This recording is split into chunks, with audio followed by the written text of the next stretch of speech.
उत्तम परम दयाल सिटी ठाकुर भक्त के साथ एक दिन बैठे हुए हैं और ये पार्लर के सामने चौकी पर बैठे हुए हैं। बहुत सारे वहाँ पे भक्त लोग प्रफुल्लदा, सुशीलदा और सभी लोग वहाँ बैठे हैं और वहाँ पे शिष्य बरदा।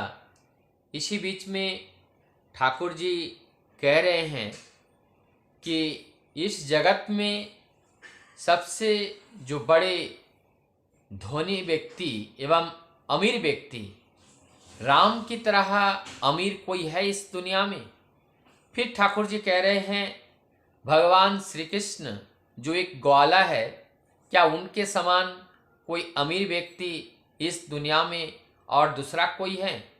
फिर ठाकुर जी बोलते हैं जो बुद्ध हैं, जिन्होंने अपने राज द्वार को छोड़ करके जो जंगल की ओर निकल पड़े, नगर नगर वो घूमने लगे, तो उनकी तरह महान श्रेष्ठ अमीर व्यक्ति और कोई इस जगत में है? ठाकुर जी बोलते हैं प्रभु जीसास उनकी तरह क्या कोई अमीर व्यक्ति इस धरती पे है? और जिन्होंने एक जंगल में बंजर एरिया में वहाँ पे भेड़ियों के बीच जिनका जन्म हुआ और आज उनसे महान उनसे बड़ा अमीर और कौन है? उसके बाद इस तरीके से ठाकुर जी वहाँ महाप्रभु के बारे में, रामकृष्ण परमहंस देव जी के बारे में ठाकुर जी बोल रहे हैं ये लोग सब अमीर और ये लोग सब अमीर लोग हैं। जो हम अमीर अमीर करते हैं, बड़े बड़े करते हैं, बहुत पैसे वाले, बहुत अर्थवान, धनवान, तो इनसे बड़े धनवान, इनसे बड़े अमीर और इस दुनिया में कौन है? इसमें कुछ बात समझने की है जो बात मुझे समझ में आया। अर्थात जब हम भगवान राम को देखते हैं कि वो एक राजा के परिवार में राजकुमार बन के आया, 14 वर्ष का वनवास उनके पिता के माध्यम से जो उनका वर देना था, उस वर के माध्यम से अपने पुत्र को 14 वर्ष के वन राम के रूप में जाना पड़ा।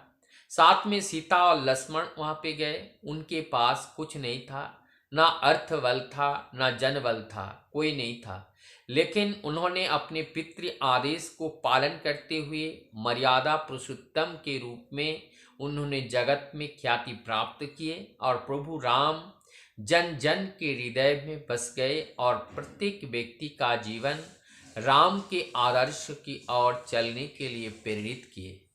तो अब जब हम देखते हैं कि एक जंगल के अंदर घूमते हुए एक व्यक्ति, उनके पास कुछ नहीं है, लेकिन उन्होंने अपनी सेवा, अपने कर्म के कर्तव्य बल के मार्ग पर चल करके उन्होंने सबका दिल जीता और सबके हृदय में ही उनके लिए स्थान बना। तो एक बात ये स्पष्ट है कि हमारा जीवन जब सेवापरायण होते हैं, दूसरे के लिए होते हैं, तब हमें अपने लिए सोचने की ज़रूरत नहीं होते हैं। जो हमारी जिसको हम सेवा देते हैं वही लोग हमारी जीवन की, हमारी सारी चीज़ की रक्षा के लिए, हमारे जीवन चलने के लिए जो कुछ भी चीज़ ज़रूरत होती हैं, वो सब चीज़ का वो ख्याल वही लोग रखते हैं। भगवान श्री कृष्ण के बारे में भी जब हम देखते हैं, एक ग्वाल के रूप में वो अपने जो जितने भी साथी संगी हैं, वहाँ पे कोई तो अमीर साथी संगी नहीं थे, सब गरीब घर के वही जो ग्वाल के साथ रहते थे और दूसरे का सेवा करना, परोपकार करना, यही धर्म था। इसी के माध्यम से आज घर घर में वही राम की तरह सबके हृदय के वो प्यारे बन गए, सभी हृदय में वो अपने स्थान बना लिया। अर्थात बात यही है कि हमारा ये जीवन को अगर हम व्यक्ति स्वार्थ के दायरे में रखें तो हमारा जीवन संकुचित हो जाता है, धीरे धीरे संकुचित होकर के जीवन समाप्त हो जाते हैं, जीवन विस्तार में नहीं जाते हैं और ये जीवन वर्धनशीला ना होकर के संकुचित होकर के वो जीवन की गति वहीं अवरुद्ध हो जाते हैं। लेकिन ये पुरुषोत्तम के प्रभु जीसस को हम देखते हैं कि उनका जीवन कैसा था, कैसा है कि भेड़ियों के घर में, भेड़ पालने वाले के घर पे उनका जन्म हुआ, लेकिन बाद में उन्होंने भी सबके हृदय में स्थान बनाया। इस तरीके से जितने भी पुरुषोत्तम या महान आत्माएं धरती पर आते हैं और वो सबको सेवा दे करके, अपनी सही राह को दे करके, सत राह को दिखा करके सबके दिल में वो स्थान प्राप्त कर लेते हैं।